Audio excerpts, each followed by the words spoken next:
Okay, let's jump right into this explainer for day 2 of the After the Hurt journey. Have you ever had one of those days where you're just totally wiped out, but you literally cannot figure out why? You know, you got enough sleep, but you still wake up dragging? Well, today we are tackling that exact super frustrating feeling of unexplained fatigue. If you've been doing this journey with us, you know we're all about taking things one gentle, intentional step at a time.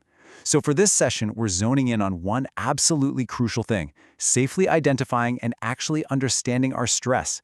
We're not trying to fix the whole shebang today. No way. We're just looking for some clarity.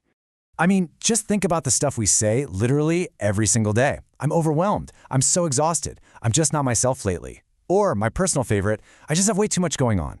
I bet you've caught yourself saying at least one of those this week, right? Usually we know exactly when our energy is tanking, but we don't always know what is actually draining the tank.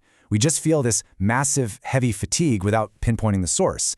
It's kind of like walking around with a super heavy backpack all day, but never actually unzipping the thing to see what rocks are inside. So here's the thing. When we don't actually take the time to name our stress, it just feels like our whole life is stuck inside this one big, heavy cloud. And that cloud, it totally messes with our vision. It distorts how we see things, turning even just basic everyday tasks into these huge monumental hurdles that feel basically impossible to get over.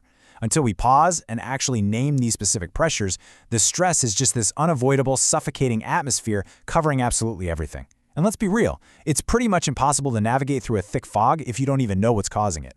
All right, so what's the antidote to that nasty cloud? Well, it's a super practical tool we call a stress map.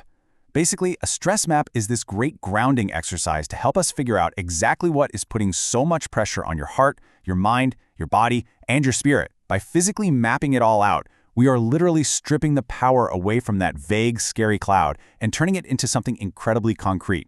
We're taking that giant, overwhelming feeling and turning it into a defined list, something we can actually look at objectively and, start to deal with. Now, as you look at this list, keep in mind that stress rarely comes from just one huge catastrophic event. Actually, it's way more often just the quiet, daily stacking of things. It's family pressures piling onto financial worries, mixing in with the complexities of marriage and parenting, or maybe just a weird miscommunication at work. Add in a health scare, some lingering grief, a deep disappointment, or honestly, even just an unresolved conversation you keep replaying in your head at 2 a.m. When you look at all these common pressures laid out like this, it makes total sense why emotional exhaustion hits us so hard. It's not one big boulder, it's 100 small rocks sitting on top of each other until the weight is just unbearable. Okay, so how do we actually do this? Well, here is our action plan for today, and it's beautifully simple. Step 1, just list the top 5 stressors in your life right now. Step 2, and honestly, this is usually the hardest part because it requires some radical honesty, write them down. Don't censor yourself here.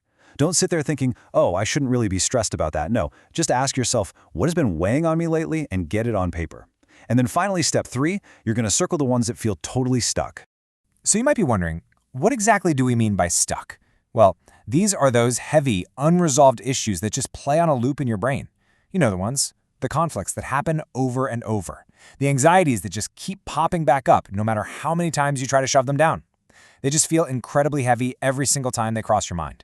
These aren't the pressures casually passing through your week. These are the ones that have basically set up camp in your mind and spirit, and they are stubbornly refusing to pack up and leave. Now, I want to pause and emphasize this next point because it's absolutely crucial for your emotional safety today.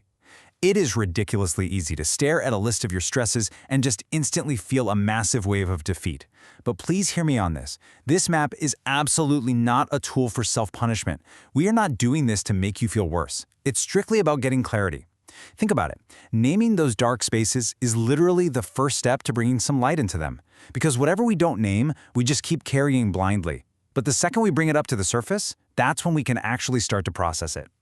There's this really profound truth in Psalm 61 verse 2 that hits the nail on the head for this exact human experience. It says, "When my heart is overwhelmed, lead me to the rock that is higher than I."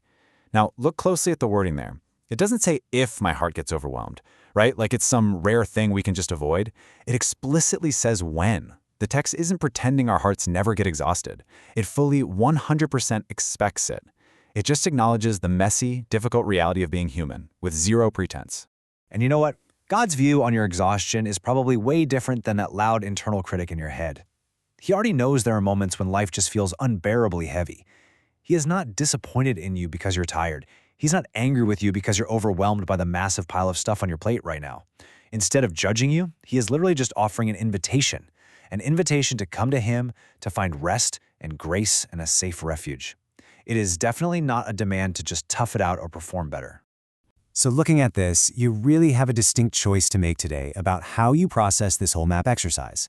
You can look at your brand new stress map with shame, beating yourself up for not magically handling everything perfectly.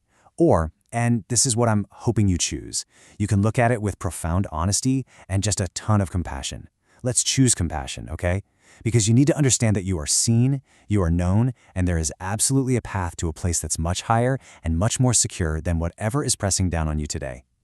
Let's actually take a quick second right now just to center ourselves. Lord, help me name what has been weighing on me. Give me the courage to see my stress clearly without being consumed by it. I love that because it takes immense, genuine courage to look your stress right in the eye.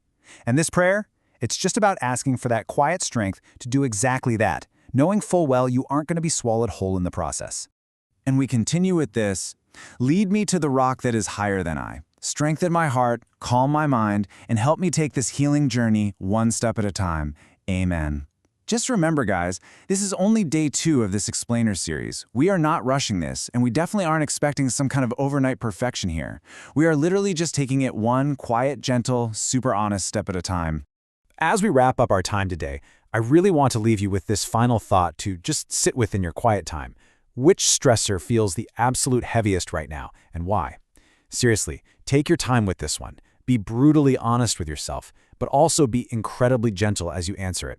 Because learning to actually name what hurts is exactly how our healing begins, and it's the foundation for the really profound steps we're going to be taking next. So ask yourself, what is your heaviest weight today?